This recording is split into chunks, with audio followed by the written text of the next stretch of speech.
Ang kwento ni Tomby. Ang kwentong ito ay hango sa totoong buhay. Mula ito sa isa nating tagapakinig na itago na lang natin sa pangalang Kulot. Taong 1991. Probinsya ng Bicol. Araw ng Lunes, bandang 7:00 ng gabi. Kung kailan sarado na ang karamihan sa mga kapitbahay ng binatang si Kulot. Saka naman ito napalayas ng mga magulang ng araw na yon. Nagkaroon sila ng matinding sagutan ng ama. Hindi na nito nakayanan na palaging umuuwi na wala sa sarili ang anak. O kaya naman, namemerwisyo lamang sa loob ng tahanan. Matagal na panahon na ang nakalilipas. Magmula nang mapariwara ang buhay ng binata sa hindi malamang dahilan. Lalo pat lahat naman ng suporta nakukuha niya sa mga magulang. Hindi din nila maintindihan ang nangyayari sa anak. Ngunit nanatiling tikom ang bibig ng binata.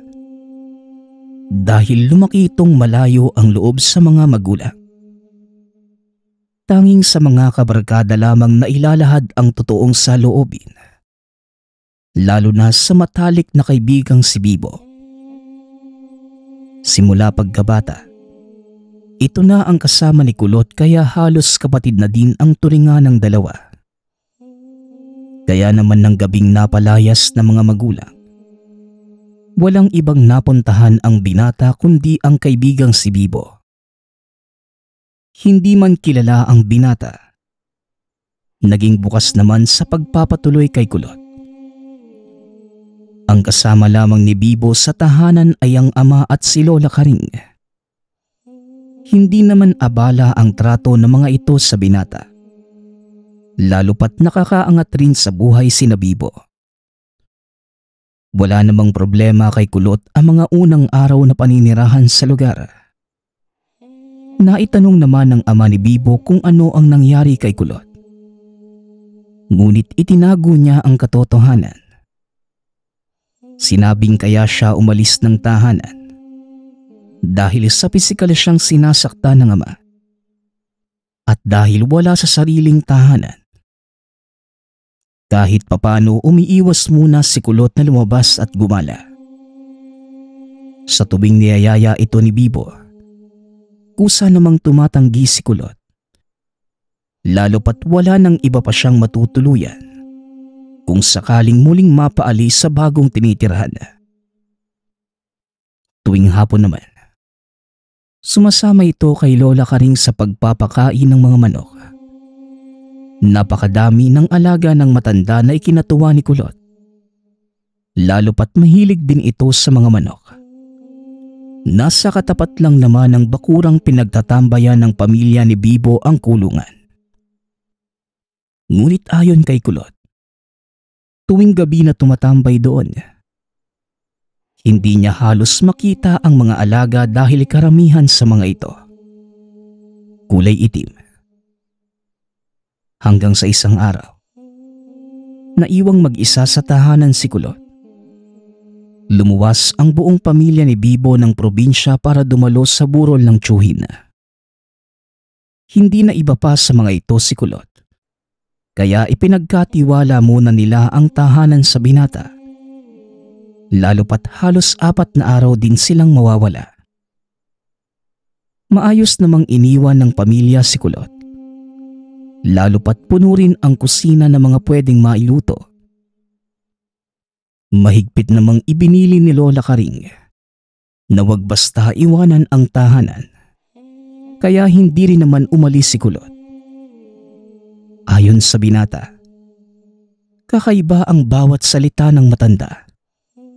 Dahil madali siya nitong napapasunod at napapaamo.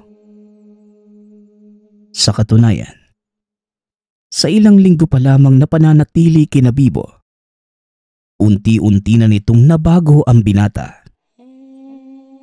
Ayon kay Kulot, para itong nagsilbing ina sa kanya. Ramdam ng binata kung paano ito magmalasakit at magparamdam ng pag-aalaga na kailanman hindi niya naranasan sa tunay na magulang. Sa ika-3 araw na mag-isa sa tahanan, hindi mapakali ang binata. Nagpasya na lamang ito na maglinis hanggang sa makaabot sa isang kwarto, kung saan tumambad sa kanya ang sandamakmak na mga itlog. Sa ibabaw ng isang malapad na lamesa, may garapong gawa sa salamin. Bawat isa sa mga ito ay may nakaimbak na itlog. Sa parting baba naman, may isang manok na magkahalo ang kulay na itim at pula. Nasa loob ng kahon na tila nangingitlog. Sa katabi naman, may isa pang kahon na puno ng mga itlog. Sa pagtitig sa mga garapon, napapansin niyang bahagya itong bumubula. Ngunit hindi na niya ito gaanong pinagtuunan ng pansin. Tanghalian na ng mga oras na yon. Nakaramdam na ng gutom at kumuha na lamang ito ng 2 itlog galing sa kahon. Pumunta si Kulot ng kusina para maghanda ng makakain at nang matapos, ipinagpatuloy na ang paglilinis. Buong maghapon na naging abala ang binata at bandang 5:00. Bigla itong napatakbo sa bakuran nang marinig na tumatawag si Bibo. Napaaga ang kanilang pag-uwi dahil kagad ding nailibing ang tiyuhin. Nagluto naman si Kulot ng makakain ng pamilya. Matapos na makapaghapunan, kagad nang natulog si Bibo at ang ama. Samantalang si Lola Karing naman, nagpaiwan sa kusina. Habang naguhugas ang binata, lumapit dito ang matanda at paulit-ulit siyang tinapik sa balikat, kasabay ng abot-tengang pagngiti. Ayon kay Kulot, nang mga oras na yon nararamdaman niyang may kakaiba sa presensya ng matanda. Ngunit hinayaan na lamang ito. Nang sumunod na araw, 7:00 ng umaga nagising si Kulot. Pagmulat pa lamang ng mga mata, ramdam na niya ang sakit ng buong katawan niya. Kahit bahagyang nahihilo, pilit itong tumayo at pumunta ng kusina. Dito naabutan niya ang pamilya na nag-aalmusal, kaya nakisalo na din ang binata. Habang nasa hapagkainan, makailang beses na nagtagpo ang mga mata nila ni Lola Karing. Ngunit hindi man gaanong sigurado dahil nahihilo pa rin ito ng mga oras na yon. Ayon kay Kulot, nakikita niya ang mata ng matanda. Nanlilisik ito at bahagyang humingisi ng may sa demonyo. Ayos ka lang ba, Kulot? Parang matamlay ka yata. Mukhang nilalagnat ka. Kumain ka lang dyan tapos magpahinga ka muna sa kwarto. Kami na muna nila tatay ang bahala dito sa bahay. Wika ni Bibo. Nagpasalamat naman si Kulot at nang matapos, bumalik na rin sa higaan dahil mas lalong lumalala ang nararamdaman. O Kulot iho, papasok ako ha. Kailangan mong uminom ng gamot nang hindi lumalapay ang sakit mo. Wika ni Lola Karing habang dahan-dahang pumapasok sa kwarto ni Kulot. Dala ang isang botelya. Binuksan ito ng matanda sa harap mismo ng binata. Ganun na lamang ang pagduwal ni Kulot dahil napakabaho ng alingasaw ng amoy na tila nabubulok na itlog. Kahit anong pagtatanggi sa matanda, hindi na ito naiwasan ng binata. Pwersahang itinutok na matanda ang botelya sa bibig ni Kulot para itong batang nagpupumiglas na mapainom ng gamot. Diretsong pumasok sa lalamunan ng binata ang lahat ng laman ng botelya. Kaya nang matapos, tila mamamatay na ito sa pagsusuka. Ngunit wala namang lumalabas sa bibig. Ayon kay Kulot, kung gaano kasama ang amoy, ganun din ang lasa ng itim na likido. Samantalang si Lola Karing naman, diretso nang umalis ng kwarto matapos yon. Sa paglipas ng ilang araw, imbis na gumaling mas lalo pang nanghina si Kulot. Sa loob ng binata, ang dahilan nun ay yung araw-araw na ipinapainom ng matanda sa kanya. Hindi rin naman niya magawang kumontra dahil hindi na din niya magawa pang bumangon.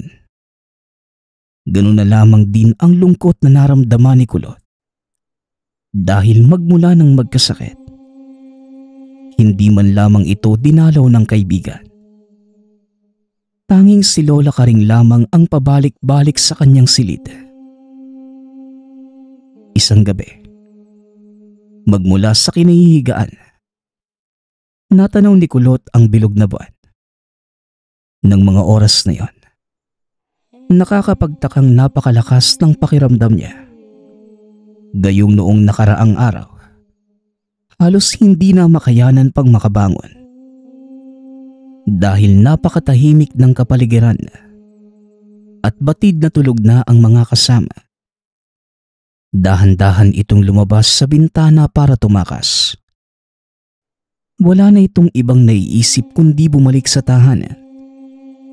Dahil nag-iba na ang pakikitungo sa kanya ng matanda.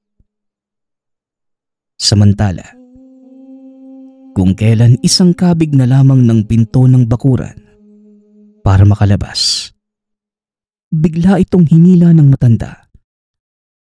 Ayon kay Kulot, napakalakas ni Lola Karing kaya hindi ito basta nakapalag sa matanda. Dinala siya nito sa likod na parte ng tahanan. Ngunit ang ipinagtataka ni Kulot, may isang napakalalim na hukay doon. Dahil sa nakikita, mas lalo itong nanlaban sa matanda dahil baka doon siya ililibing ni Lola Karing. Nang makakuha ng tiyempo, sinuntok nito ng malakas ang matanda.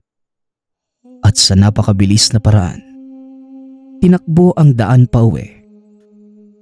Nang makarating sa tahanan, doon lamang niya naramdaman ang mga sugat sa paa na natamo. Oh, mabuti naman at naisipan mo nang umuwi, iho. Pumasok ka nga dito. Alam kong kailangan mo ng tulong ko. Wika ng lolo ni Kulot na si Lolo Giro. Matagal na wala sa lugar ang matanda dahil may pinuntahan itong misyon sa kabilang probinsya. Si Lolo Giro ay dalubhasang albularyo at wala itong pinipiling lugar. Basta't may nangangailangan ng tulong. Samantala, ganun na lamang ang pagkagulat ng binata dahil biglaan ang pag-uwi ng matanda. Ayon naman kay Lolo Giro, pansamantala siyang maninirahan sa lugar at magpapahinga muna ng ilang buwan. Nabalitaan ko ang paglalayas mo, iho. Halos 2 linggo na rin akong nandito. Kaya nakakapanibagong wala ka. Bukas ka na magkwento. Magpahinga ka na sa kwarto mo. Bukas ng umaga kailangan mong ilahad sa akin ang mga nangyari. Ligtas ka dito. Hindi ka mahahabol ng matandang babaeng yon. Dagdag ni Lolo Giro. Dumiretso naman si Kulot sa kwarto at sa magdamag. Hindi pa din ito nakatulog. Bandang 4:00 ng umaga, lumabas ng kwarto si Kulot at kasabay na uminom ng kape ni Lolo Giro. Habang inaantay na sumapit ang bukang liwayway, lahat ng mga nangyari sa tahanan ni Bibo na ikwento ni Kulot sa lolo. Yan ang naging kapalit ng pagiging suwail mo sa mga magulang mo. 'Di ba? Kailangan mo rin sila. Tatapatin na kita, iho. Ang itlog na nakain mo, pati bongyong galing sa aswang, ang langis na paulit-ulit sa iyong ipinapainom para manalaytayang yanggaw sa katawan mo. Kaya kung mapapansin mo, malakas ka kagabi hanggang ngayon. Dahil yon sa bilog na buwan, ito ang nagbibigay sa iyo ng lakas. Pero sinisigurado ko sa iyo, iho, kapag nasinagang ka ng araw, babalik sa panghihina ang katawan mo. Kilala ko ang tinatawag mong Lola Kareng. Matagal na siyang perwisyo sa lugar na ito. Kailangan mong magpahinga buong maghapon. Mamayang gabi, kakailanganin ko ang tulong mo para tuluyan ang maputol ang pagpapalaganap ng lahi ng aswang na yon. Pagsasalaysay ni Lolo Giro. Dahil sa narinig, hindi naman halos makapaniwala si Kulot. Lalo pat kapamilya ito ng matalik na kaibigan. Hindi nagtagal. Nagpakita na ang araw. Kagaya ng sinabi ni Lolo Giro, muling bumalik ang panghihina ni Kulot. Sinunod naman niya lahat ng inuutos na matanda sa kanya. Sa sobrang pagnanais na makabalik sa dati, buong maghapon walang ibang ginawa ang binata kundi magpahinga. Pagsapit ng 6:00 ng gabi, ginising na ni Lolo Giro si Kulot at pinaghanda. Sa likod na parte ng tahanan, kung saan nakaupo si Kulot, doon isinagawa ng albularyo ang ritual. Sa mismong harapan ni Kulot, naglagay ito ng 3 malalaking bato na magkakaharap. May ibinulong sa mga bato ang albularyo at hindi nagtagal. Narinig ni Kulot ang paghuni ng uwak. Kasabay ng malakas na boses, binanggit ng matanda ang dasal na kung tawagin sa salitang Bicol ay minatubod. Nang akmang nasa parte na ito ng katagang ipinako sa krus si Jesucristo, kumuha ng isa pang bato si Lolo Giro. Ibinaon sa lupa ang pakong hawak. Walang ano-ano May isang uwak na kusang dumapos sa isa sa 3 bato na magkakaharap. 3 beses ding hinipa ng matanda ang ibon at walang ano-ano. Nag-anyo itong tao. Walang iba kundi si Lola Karing, na tila maliit na paslit na nagmamakaawa. Hindi naman nagdalawang isip pa ang albularyo. Kagad nitong hinugot ang bolong nakatali sa bewang. Kagad na itinarak sa tapat mismo ng puso ng matandang babae. Bigla naman itong naging itim na abo at kusang naglaho. Hindi natin pwedeng hayaang mabuhay ang nilalang na yon. Hindi ka makakawala sa sumpa hanggat buhay siya. Sa ngayon, ikaw naman ang gagamutin ko, iho. Ito ang palaging tatandaan mo po. Ang bolong gagamitin ko sa pagpatay sa sisiw na makukuha ko sa iyo. Kailangan mong itago. Sa oras na sabihan kita, pumasok ka na sa loob ng bahay. Kunin mo ito sa kamay ko at itarak mo sa puno ng saging sa tapat ng kusina. Kailangan na hindi ko yan makita hanggang sa muling pag-alis ko sa lugar. Bili ni Lolo Giro. Sumang-ayon naman ng binata at matapos yon, naghanda na ng 2 lubid ang matanda. Itinali ito sa sanga ng 2 kahoy. Ibinitin patiwarik si Kulot. Ayon sa matanda, kailangan niyang nguyain ang dahon ng buyo kasabay ng pag-inom sa banal na tubig. Hindi na nagdalawang isip pa si Kulot. Ipinasok sa bunganga ang dahon at pikit mata itong ginaya. Habang ginagawa yon, Nakaramdam ng paggalaw sa tiyan ang binata at papunta sa bibig. Maya-maya pa, naisuka na ni Kulot ang lahat ng mga dahon ng buyo, kasama ang itim na sisiw na wala ng buhay. Kaagad namang kinalaga ng albularyo si Kulot at naupo sa tabi niya. Gamit ang bolo, pinagtataga ng matanda ang sisiw hanggang sa maging pira-piraso. Matapos yon, sinabihan na ni Lolo Giro na pumasok na sa loob si Kulot. Inagaw nito ang bolo sa matanda. Itinarak sa puno ng saging.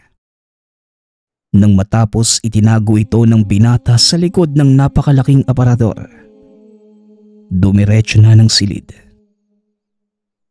Nang gabing yon, hindi na nakipag-usap ang binata sa lolo. Nanatili lang ito sa loob ng kwarto at pilit na iniintindi ang mga nangyayari. Sa paglipas ng mga araw, naging maayos naman ang lahat. Nagkaroon na ng kapatawaran sa pagitan ni Kulot at ng mga magulang. Ngunit nanatiling sikreto sa maglolo ang tungkol sa pagtugis sa nilalang na si Lola Karing. Hanggang sa lumipas pa ang ilang linggo, sinabi ni Lolo Giro na pupunta na muli siya sa kabilang probinsya para tapusin ang iba pang misyon. Iminungkahi naman ng ama ni Kulot na isama na muna ng matanda ang apo, dahil baka makatulong ito sa pagbabagong buhay ng binata. Hindi naman tumanggi si Kulot, lalo pat dahil sa mga nangyari. Naging bukas ang isipan niya patungkol sa mga ginagawa ng lolo. Kaya naman nang sumunod na pag-alis ng lolo, kasama na ang binata, pinayagan din ito ni Lolo Giro na dalhin ang bolong binigay sa kanya, dahil maaari itong magamit lalo na sa pakikipagbuno sa mga aswang. Ayon sa binata, iba ang buhay ng mga tao sa lugar. Halos lahat nabubuhay sa takot sa mga nilalang. Sa bawat araw na nakikita kung paano makipagbuno sa mga nilalang ang lolo, hindi maiwasang makabisa na rin ni Kulot ang mga ginagawa. Kaya sa mismong lugar na yon, hinasa ng binata ang abilidad gamit ang lolo. Sa paglipas ng ilang buwang pananatili, dito na lubos na intindihan ng binata ang kalakasan at kahinaan ng mga aswang. Nagagawa na rin itong sumagupa ng mag-isa at ayon sa kanya, nakakamangha ang kapangyarihan ng bolo, dahil kahit saan maitarak, kusang namamatay ang nilalang. Paliwanag naman ng lolo kaya ito naging makapangyarihan na, dahil sa ginamit yun sa sisiw na galing mismo sa katawan ni Kulot. Hindi talim ng bolo ang nakakapatay sa mga nilalang, bagkus ang kamandag na dala. Sa pagpapatuloy ng buhay ng binata, nang magkaroon ng pagkakataong makauwi sa lugar, naging isa itong tagatugis din ng mga nilalang. Maayos naman ang lahat hanggang sa sumapit ang isang insidente. Isang gabi, umuwi ng lasing ang ama ni Kulot. Nakuha nito ang gamit na bolo ng binata. Sa hindi maipaliwanag na dahilan, itinarak ito ng ama sa kaliwang paa niya. Kaya ng mismong araw na yon, naparelisa ang binata. Nagawa pa siyang madala sa iba't ibang albularyo. Ngunit lahat ng ito, pare-parehas lang ang nangyayari. Hindi nagamot ang binata at si Lolo Giro lamang ang may kakayahang maibalik ito sa dati. Ngunit minsan, mapagbiro talaga ang tadhana. Dahil magmula ng araw na yon, hindi na muli pang bumalik ang albularyo. Paulit-ulit na humihingi ng tawad ang ama ng binata. Ngunit hindi man makapagsalita si Kulot. Ipinahiwatig naman itong pinapatawad niya ang ama. Nagpasya ang tatay ni Kulot na ibaon na lamang sa lupa ang bolo. Magpasa hanggang ngayon, nasa ilalim pa rin ng lupa ang ginamit na bolo. Habang si Kulot naman, nanatiling paralisado. Ngunit lingid sa kalaman ng nakararami na dahil ito sa kamandag ng bolo. Ang susunod nating kwento ay mula sa isa nating tagapakinig.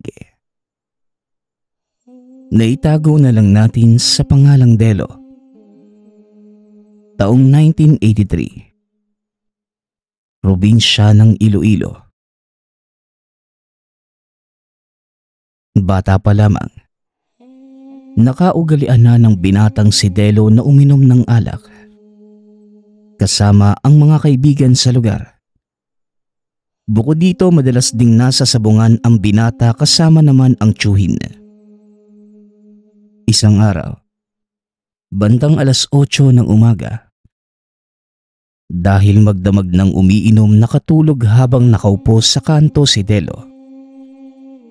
Hindi naman nabigla ang mga tao sa lugar nang makita ang binata.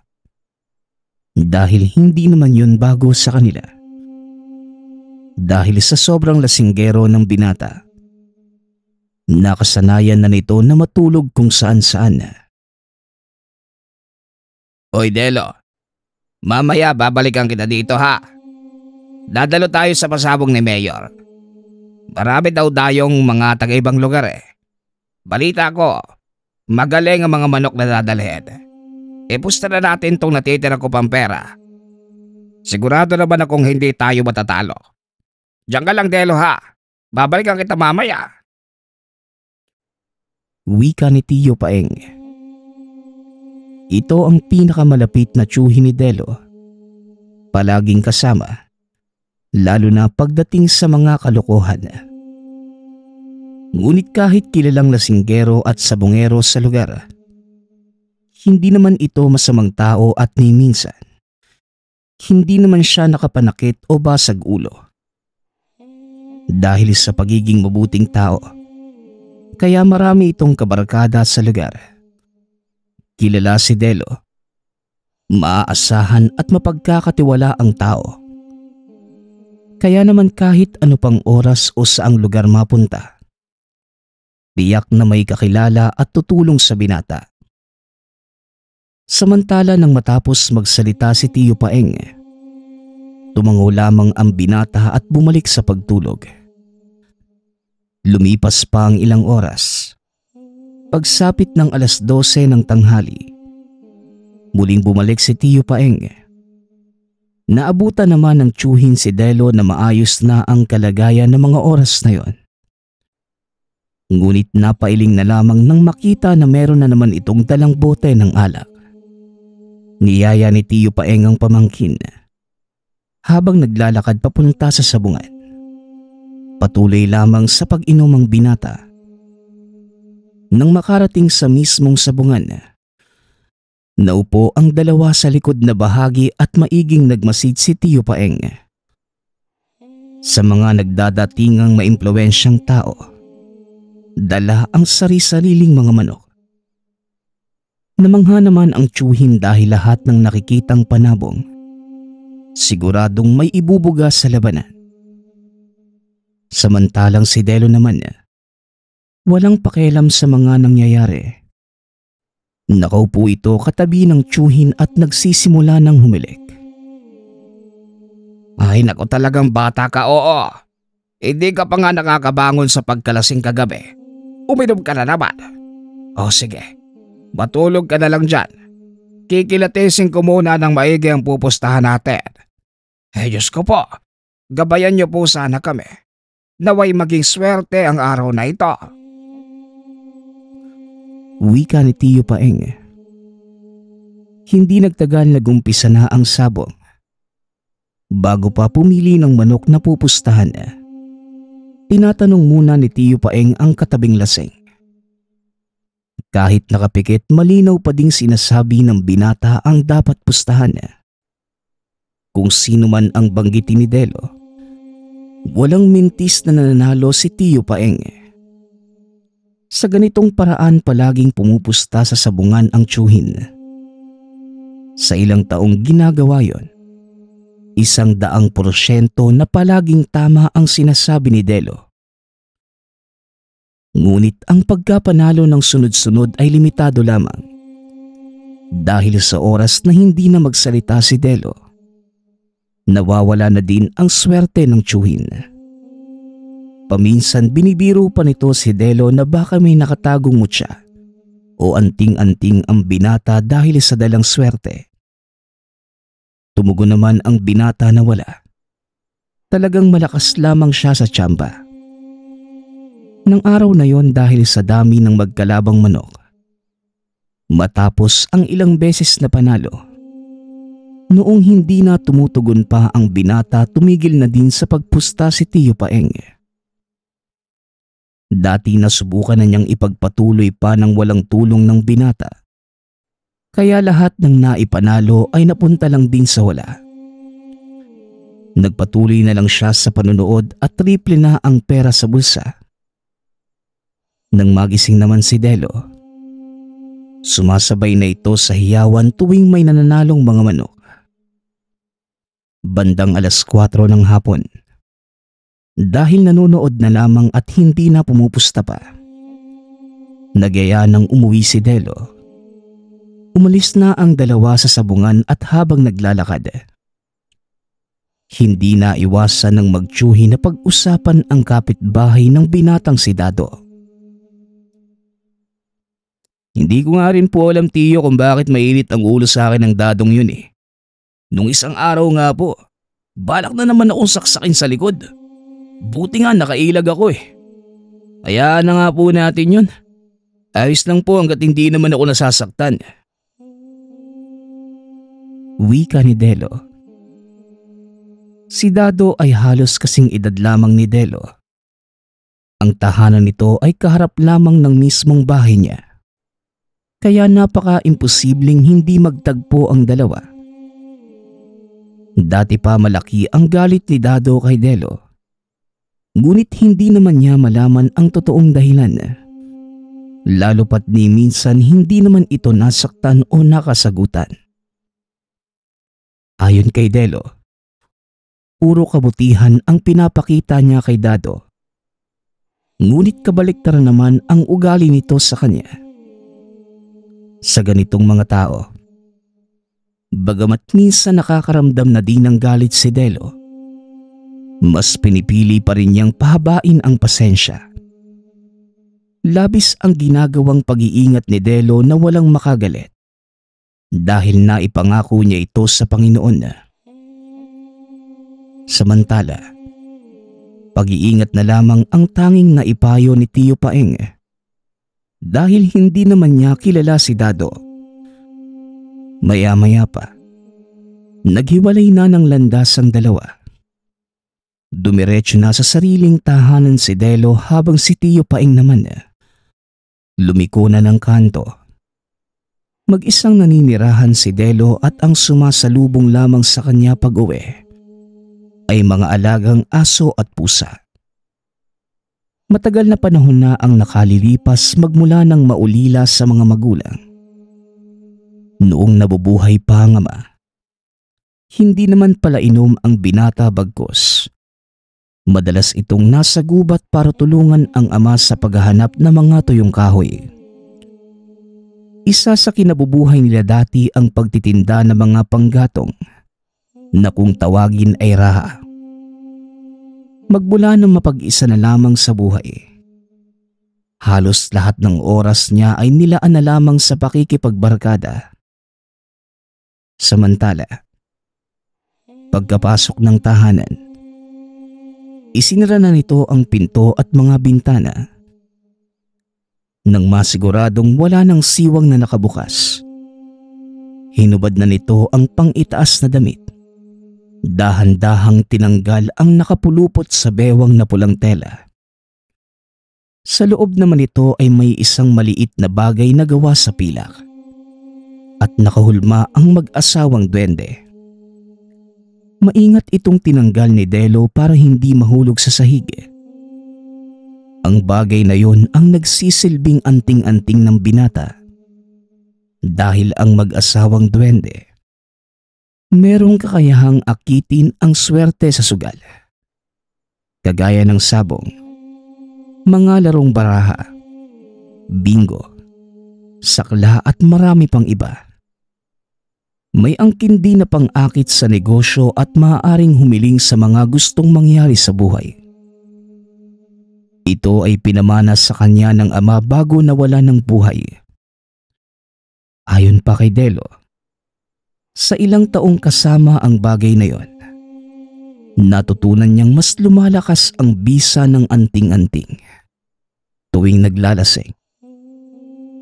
Maaaring hindi yon ang tipikal na paggamit ngunit ito ang gumagana para sa kanya. Sa kabila ng paglalasing para maakit ang swerte, ang kabutihang loob ang hinding-hindi nakakalimutan ng binata dahil ito ang paulit-ulit na ibinili ng ama. Ayon sa kanya, kahit gaano pa kaganda at katibay ang gamit, kapag ang may tangan nito ay nabahida ng kasamaan, hindi imposibleng sa isang iglap bawiin ito ng kalikasan. Samantala kahit pa masasabing swerte si Delo, hindi naman gaano kaunlad ang pamumuhay ng binata. Malinis ang hangarin niya sa pangangalaga at paghiling lamang ng ayon lamang sa pangangailangan. Matapos namang mailagay ito sa pulang tela, ipinatong na ni Delo ang anting-anting sa lamesa kung saan katabi ang iba't ibang klase ng mga agimat. Bago magpahinga sa gabi, sinisigurado niyang madadasalan ang mga alagang anting-anting. Bukod sa pamana sa kanya na mag-asawang duwende, bata pa lamang si Delo, sumasama na ito sa ama tuwing Biyernes Santo para mangolekta sa bundok ng mga buhay na anting-anting at mutya. Ang bahagi ng pagkataong ito ni Delo, lingid sa kaalaman ng nakararami maging sa tiyuhin. Ayon sa binata, wala namang punto kung ipapaalam pa sa iba, lalo pat hindi lahat ng tao magiging masaya sa ginagawa niya. Madalas, mas maraming nakakaalam na meron kang tangan. Mas lalapitan ka ng mga taong magtatangka na agawin sa iyo ang gamit. Kaya naman ang tanging pinapakita ni Delo sa mga tao, isa siyang lasinggerong binata.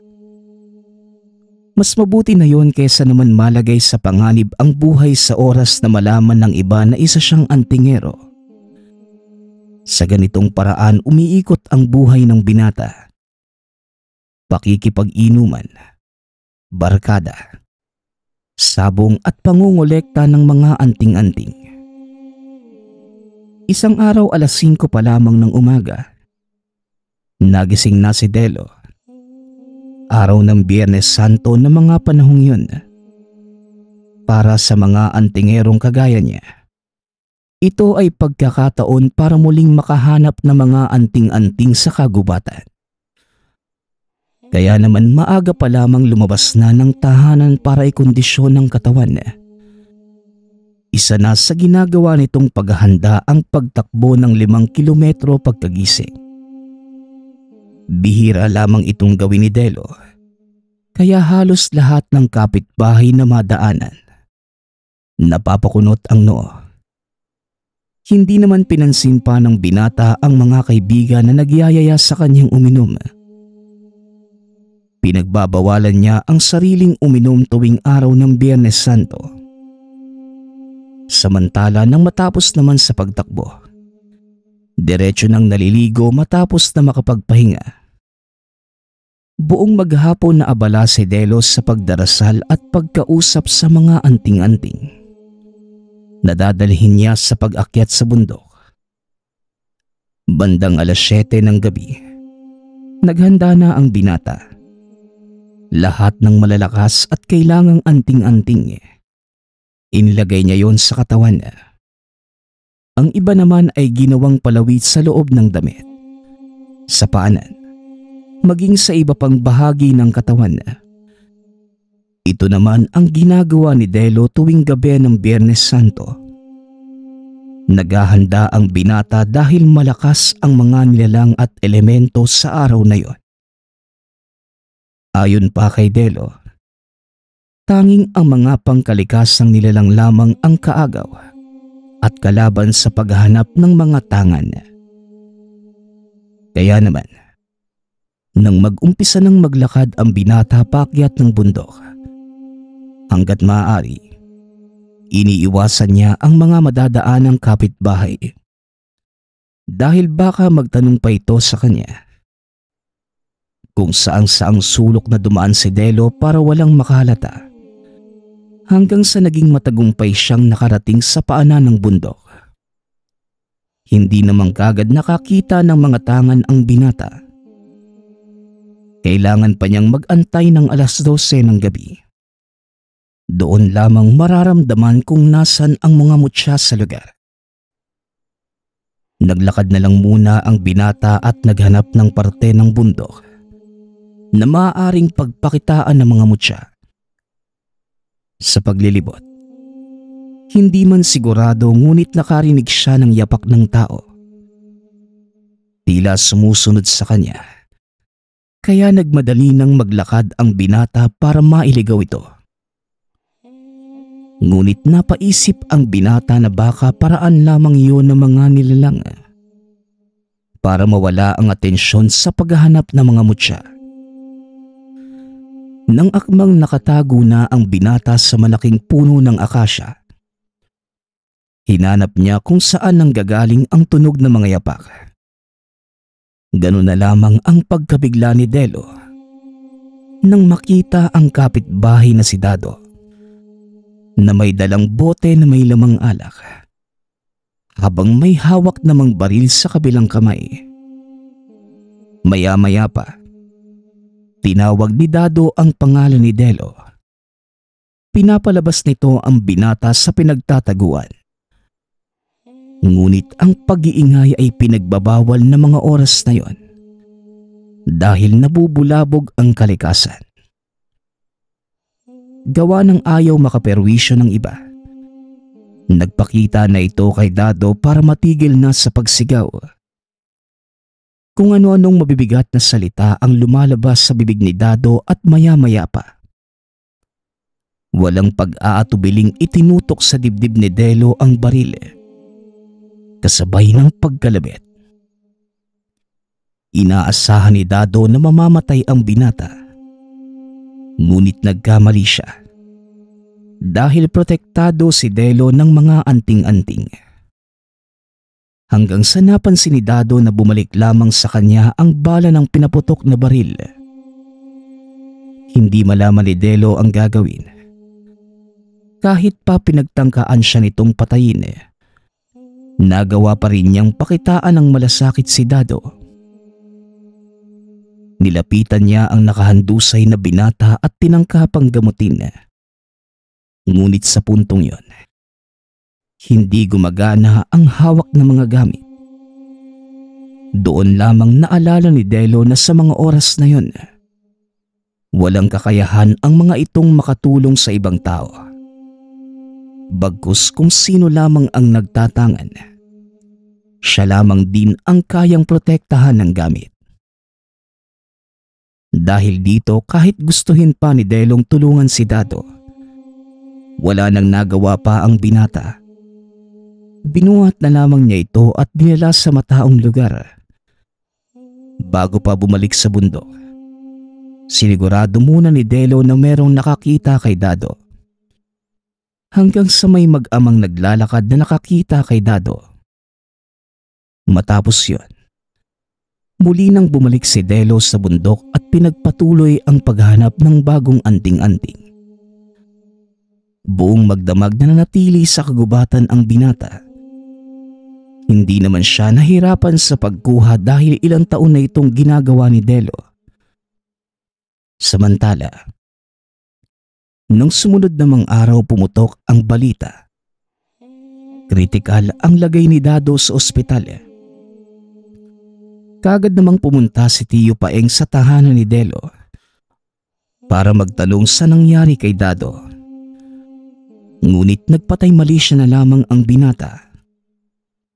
Ayon sa kanya, tulog na siya ng gabing yon kaya hindi niya nalaman ang mga naganap. Hindi naman nagtagal si Tio Paeng sa tahanan ng binata. Nang masiguradong nakaalis na ang tiyuhin, pasimpleng lumabas ng tahanan si Delo, pumunta ng ospital.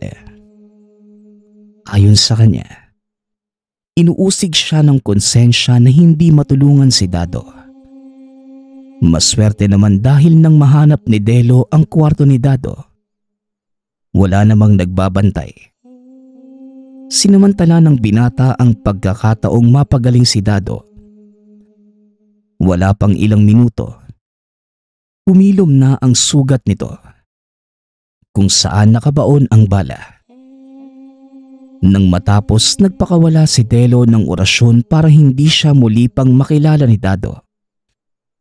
Dumiretso na sa tahanan ang binata at kagaya ng normal na pamumuhay. Matapos na maibalik at maitago ang dalang anting-anting, lumabas na siya ng tahanan para humanap ng makakainuman. Nang mismong araw na yon, kinahapunan lumabas na ng ospital si Dado. Sa katunayan, dumaan pa ito malapit kina Delo ngunit hindi na masama kung makatitig sa binata. Sa loob ni Delo, kahit pinagtangkaan ito ang buhay, masaya pa rin siyang napagaling niya si Dado. Magmula ng araw na yon, ganun na lamang ang pagtataka ni Tio Paeng dahil hindi na muli pang nakilala ni Dado si Delo.